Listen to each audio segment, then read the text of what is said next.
Es la noche del 7 de septiembre de 1966. La Federación Universitaria de Córdoba ha convocado una asamblea en Plaza Colón para decidir la continuidad del paro contra las políticas represivas de la dictadura. Miles de estudiantes se acercan al lugar desde todos los rincones de la ciudad. Mientras tanto, la policía avanza a paso firme desde el centro. El gobierno ha ordenado el uso de la fuerza para impedir el acto. En Avenida Colón, la policía se encuentra con los estudiantes y los reprime violentamente. Los jóvenes responden con piedras y en pocos minutos se desata una batalla campal que se extiende por todo el centro de la ciudad. En medio de los disturbios, un policía dispara 3 tiros a quemarropa a un manifestante. El joven cae herido gravemente. Su nombre es Santiago Pampillón. Cursa segundo año de ingeniería en la Universidad Nacional de Córdoba y trabaja como operario en la fábrica Ica Renault. Pampillón muere 3 días después y se convierte en un símbolo de la resistencia. Su doble condición de obrero y estudiante no es un detalle menor. Onganía acaba de sellar con esa muerte la alianza entre los dos sectores que le pondrán fin a sus aspiraciones de gobernar el país por 20 años. 3 años después, el 29 de mayo de 1969, obreros y estudiantes protagonizarán un alzamiento popular que representará el punto máximo de esa unión, el Cordobazo. Los obreros de los grandes centros industriales cordobeses viven una realidad gremial diferente a la del resto del país. La posibilidad de negociar sus convenios laborales empresa por empresa les da a los gremios locales una cierta independencia de las estructuras burocráticas de Buenos Aires, obligando también a sus dirigentes a mantener un mayor compromiso con las bases. Para mediados de los años 60, la clase obrera cordobesa comienza a destacarse por sus reclamos a las patronales, por su capacidad de movilización y por la solidaridad entre sus sindicatos. Creemos que el movimiento obrero de Córdoba, que la clase obrera de Córdoba quiere una CGT unida, no quiere una CGT sectaria, no quiere una CGT sometida a ningún partido político, quiere una CGT que responda a las bases obreras y defienda con unidad en la lucha y con unidad orgánica los derechos de los trabajadores de Córdoba. Eso queremos y eso quiere el movimiento obrero y eso vamos a defender nosotros. Cuando el 28 de junio de 1966 las Fuerzas Armadas derrocan al gobierno constitucional de Arturo Illia, los gremios cordobeses son los que están mejor preparados para hacer frente al nuevo régimen. La Junta de Comandantes que asume el poder destituye al presidente Illia y designa en su reemplazo al general Juan Carlos Onganía, un militar de ideas nacionalistas y católico militante que adhiere a la doctrina de seguridad nacional. Esta doctrina, promovida por Estados Unidos desde la Academia Militar de West Point, advierte sobre la influencia de la Revolución Cubana en América Latina y considera como una amenaza potencial la expansión del comunismo por el continente. Desde su perspectiva, las intervenciones militares en defensa del estilo de vida occidental y cristiano ya no son cuestionables, sino necesarias. Los ideólogos del golpe denominan Revolución Argentina al proceso que se inicia y en sus propuestas se destacan claramente 2 objetivos: detener el avance del comunismo y acabar definitivamente con la actividad política del peronismo.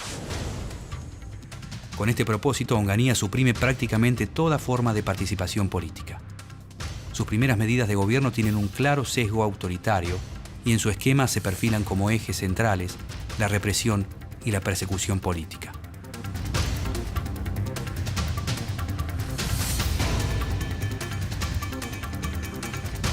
Onganía clausura el Congreso y reúne en su figura la suma de las funciones del Poder Ejecutivo y Legislativo. Los partidos políticos son proscriptos, se interviene en las universidades nacionales y se prohíbe la actividad política a los estudiantes. La primera huelga general que decreta la CGT en contra del gobierno obtiene como respuesta la suspensión de la personería gremial a 6 de los principales sindicatos del país.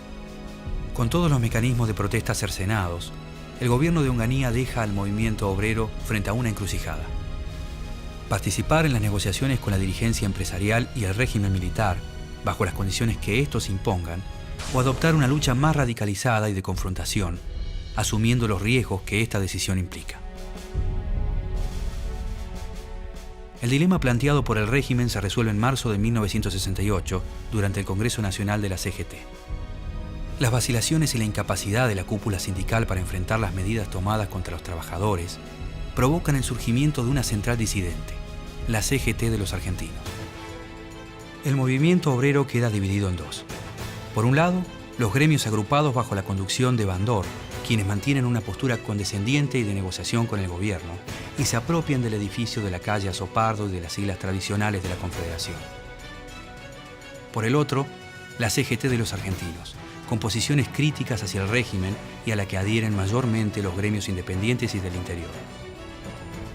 Conducida por Raimundo Ongaro, de la Unión de Trabajadores Gráficos, esta nueva confederación capta el apoyo de la mayoría de los sindicatos disconformes y se hace fuerte en las provincias, especialmente en Córdoba. Pero versus el espíritu de la calle, luchando juntos los trabajadores. Ese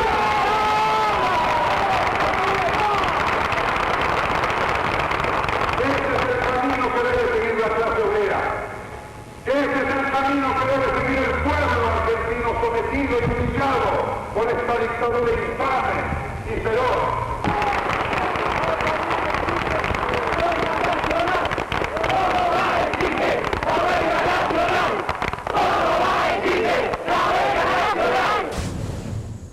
Las políticas económicas de Onganía influyen probablemente en Córdoba más que en ninguna otra región del país.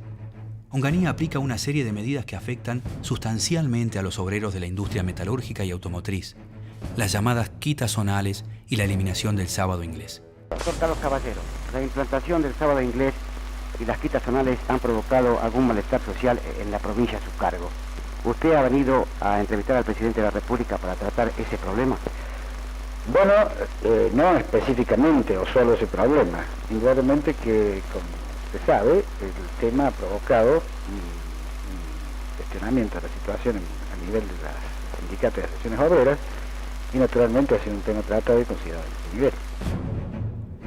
Estas medidas, sumadas a un constante ataque a las libertades civiles y políticas, provocan el malestar y la inmediata oposición de la clase obrera, a la que se suman otros sectores sociales provenientes de la pequeña burguesía urbana y rural. Durante las 3 primeras semanas del mes de mayo, se viven episodios dramáticos en varias ciudades del interior del país. En Tucumán, Corrientes y Rosario, se producen protestas que son duramente reprimidas por la policía y causan la muerte de 3 estudiantes. Pero si ocurren hechos como los de anoche en Rosario, ¿el ejército podría salir a la ciudad? Bueno, esto es un problema que tendríamos que considerarlo, pero imagínese usted que si realmente ocurre un estado de subversión o de alteración del orden, de la magnitud, que para dar lugar a una intervención de esa naturaleza, bueno, naturalmente que puede ocurrir, eso, en el tren así de posibilidades, que usted señala, puede pasar cualquier cosa, pero teniendo en cuenta y valorando las circunstancias tal como se han desenvuelto, y pensando más que nada en la sensatez, cultura y nivel de temperamental que tiene la población cordobesa, espero fundadamente que esa probabilidad en realidad no puede darse. El clima generalizado de protesta que se vive en el país impulsa a la CGT de los argentinos y a la CGT bandorista a coordinar un paro general de 24 horas para el día 30 de mayo. La CGT de Córdoba decide adelantar el paro para el día 29 y extenderlo por 48 horas. La medida tiene una particularidad. El paro va a ser activo con abandono de tareas y marcha por el centro de la ciudad. Ante la audaz propuesta del movimiento obrero cordobés, la CGT de los argentinos envía a Raimundo Ongaro para participar de los actos. Pero al llegar a la ciudad de Córdoba, Ongaro es detenido. Su arresto fomenta la cooperación entre los sindicatos para la coordinación de la protesta.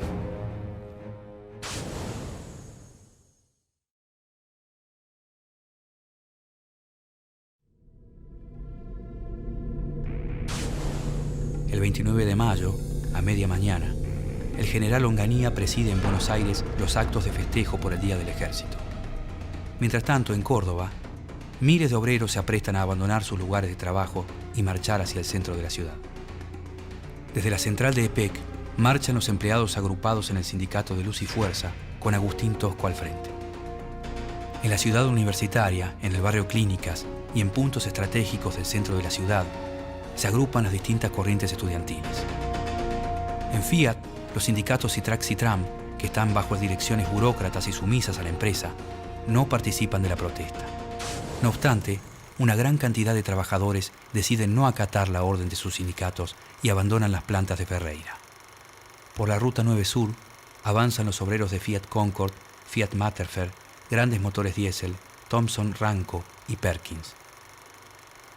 Desde el barrio Santa Isabel parten los trabajadores de ICA Renault, nucleados en los gremios SMATA y WOM, constituyendo la columna más numerosa con aproximadamente 5.000 trabajadores.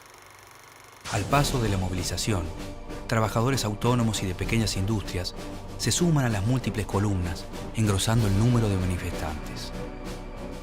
Cuando los trabajadores de ICA Renault se acercan a la Plaza de las Américas, ubicada en la periferia del centro de la ciudad, la Policía Federal comienza a reprimirlos.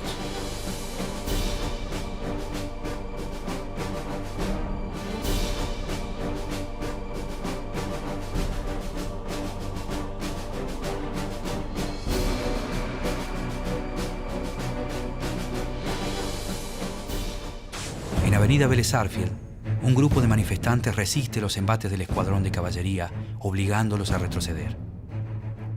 La columna de trabajadores se dispersa por los barrios adyacentes para reunirse finalmente en el Boulevard San Juan. Pero el hecho que desencadena los sucesos más violentos ocurre cerca del mediodía, en la esquina del Boulevard San Juan y la calle Arturo M. Vaz. Allí la policía reprime con balas de plomo y provoca la muerte de Máximo Mena, un joven trabajador de ICA Renault.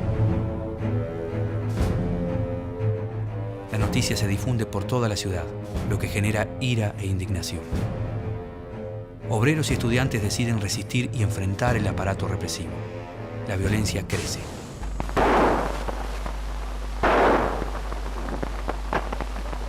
Observamos a un policía que tira con una pistola 45.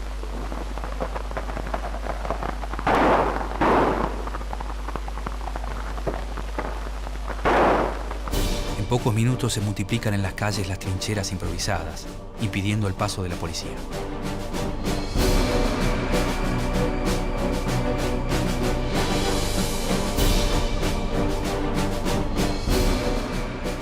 Con lo que encuentran a su paso, maderas, hierros, automóviles, los manifestantes construyen barricadas y desde allí hacen frente con piedras y palos a las balas y a los gases. El acto central no se lleva a cabo. La ciudad se convierte de a poco en un gran campo de batalla. Como ya hemos venido informando en ediciones anteriores, a partir de las 11 de hoy jueves, por decisión de las dos CGT, los obreros abandonaron su trabajo en las fábricas y se dirigieron en manifestación y columnas al centro de la ciudad. Allí, ingresando al urbe por varios puntos, la policía no fue suficiente para contenerlos. En consecuencia, en numerosas esquinas y centros importantes comerciales de Córdoba se han producido episodios como estos que las imágenes están registrando. En este momento, un pelotón de la compañía de gases de la policía de Córdoba está procediendo a la represión de un grupo de manifestantes apostados en una de las esquinas Rivadavia y Catamarca. En todas las esquinas del centro pueden observarse barricadas como esta que han sido encendidas por los manifestantes. Observen ustedes cómo se arrojan las granadas de gases hacia los lugares donde hay manifestación de público. Los manifestantes ganan terreno en diferentes sectores y las fuerzas policiales, a cargo del comisario Sánchez Laos, se ven desbordadas y deciden acuartelarse. Córdoba queda en manos de sus habitantes.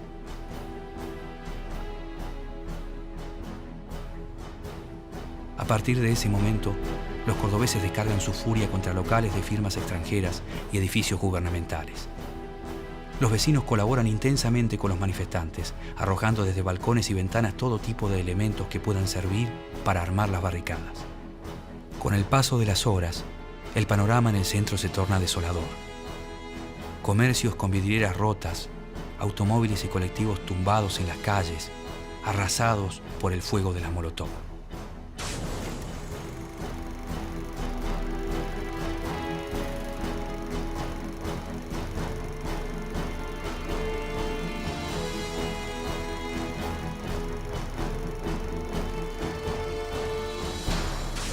En los barrios, el paisaje es igual de caótico. Desde las zonas altas de la ciudad se ven las columnas de humo de un sinfín de barricadas. El fuego arde en varios edificios, en autos y en colectivos. Al caer la tarde, el gobierno nacional ordena al tercer cuerpo del ejército, al mando del general Raúl Carcaño, ingresar y ocupar la ciudad. 45 jeeps, 15 camiones, 2 ómnibus y 3 automóviles particulares. Esta es la caravana en la que se conduce la escuela de tropas por Avenida Colón al 3100 a la ciudad de Córdoba para hacerse cargo de la situación. A partir de allí, se implementa el toque de queda, oficializando el estado de sitio. Durante la noche, algunos grupos de manifestantes continúan con los enfrentamientos. En varias esquinas se mantienen fogatas encendidas y se escuchan disparos en las calles. El saldo de la jornada es de más de 20 muertos y decenas de heridos. Al día siguiente, Onganía anuncia la creación de los consejos de guerra para juzgar a quienes considera responsables de romper el orden y la paz social en Córdoba. Son condenados a prisión Agustín Tosco, Jorge Canelles y Elpidio Torres, entre otros importantes dirigentes sindicales.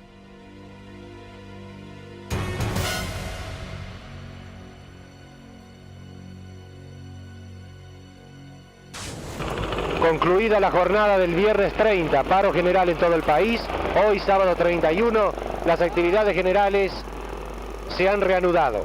El cordobazo es el primer golpe a las intenciones de Onganía de mantenerse en el poder durante 20 años.